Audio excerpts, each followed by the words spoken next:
रहमान रहीम। अस्सलाम वालेकुम to everyone. हमने अपने पिछले वीडियो में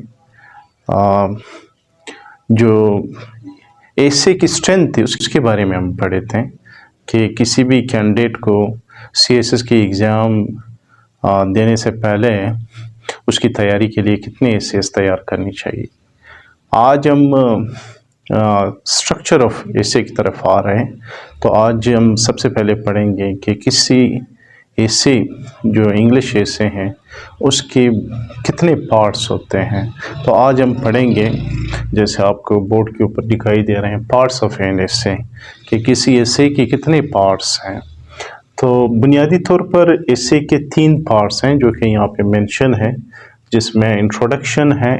सबसे पहला जो इसका पोर्शन है, पार्ट है, दैट इज़ इंट्रोडक्शन। दूसरा पार्ट जो है वो मेन बॉडी है, और इसका लास्ट पार्ट जो है वो कंक्लूजन है। अब इसके पहले पार्ट्स में, इंट्रोडक्शन में, आपने जिस एसे का, जिस सब्जेक्ट का, जिस टॉपिक का आपने इंतखाब किया है, आप उसके बारे में ब्रीफली डिस्क्राइब करते हैं, उसकी बैकग्राउंड के बारे में, उसकी मीनिंग, या कहीं पे आप उसका एक छोटा सा इंट्रोडक्शन देते हैं जिसमें उसका डेफिनेशन, उसकी मीनिंग और उसका बैकग्राउंड आप कवर करते हैं। तो introduction is the first paragraph in your essay. The second paragraph is main body. Basically main body जो है, आपके एसे के अंदर जितनी डिस्कशन होती है वो मेन बॉडी में होती है। मेन बॉडी जो है वो पैराग्राफ की शक्ल में होती है। तो लिहाजा मेन बॉडी कितने पैराग्राफ लिखने चाहिए, तो ऑलरेडी हम डिस्कस कर चुके हैं कि सीएसएस के पेपर में कम से कम कितने पैराग्राफ्स होने चाहिए। इन पैराग्राफ्स को लिखने के बाद, यानी डिस्कशन करने के बाद, मेन बॉडी में डिस्कशन करने के बाद, उसका इसी मेन बॉडी का ही हिस्सा है, लेकिन ये लास्ट में आता है। ये लास्ट में, मेन बॉडी के लास्ट में ये सेक्शन आता है जिसमें हम सॉल्यूशन या रेमेडीज़ या रिकमेंडेशंस जो हैं वो देते हैं। तो ये भी मेन बॉडी का ही हिस्सा है।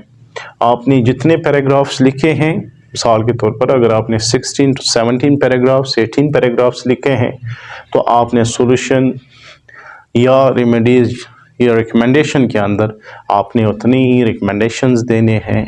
यानी हर जो पैराग्राफ है उसकी सॉल्यूशंस की आपने एक एक एडिंग दे करके, ये एडिंग जो है ये वर्डिंग में नहीं बल्कि आप इसको न्यूमेरिकल उसमें दे सकते हैं, वैसे ही, क्योंकि पता वैसे ही चल जाएगा, क्योंकि मेन बॉडी में आपने पैराग्राफ जिस तरतीब से आपने लिखे हैं उसी तरतीब से आपने सॉल्यूशंस भी उसको देने हैं।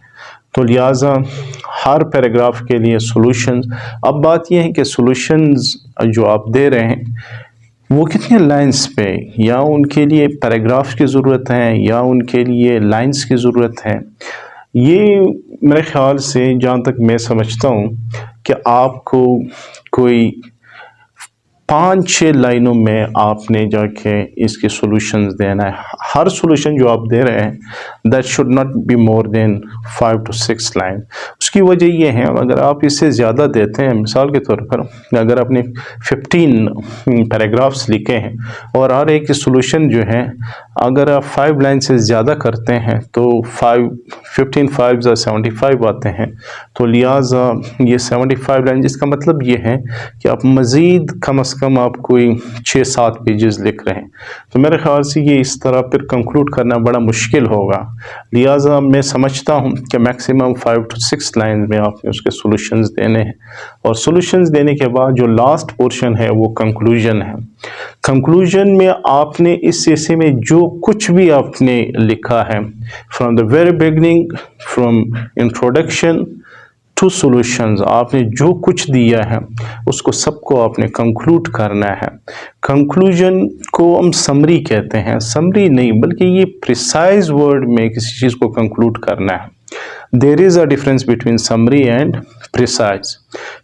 तो प्रेसी आपने उसकी लिखनी है जिसमें आपने उसका इंट्रोडक्शन भी एक आध लाइनों में, इसके अलावा मेन बॉडी में जो कुछ आपने दिया है, और लास्ट में उसको आप कंक्लूड करते हैं। इन सब को mean from beginning to the end जो कुछ आपने वो लिखा है वो आपने कंक्लूजन में एक पैराग्राफ की शक्ल में इसको भी तरतीब देना है। आज के लिए इतना ही, कल के लिए इंशाल्लाह एक नई वीडियो के साथ।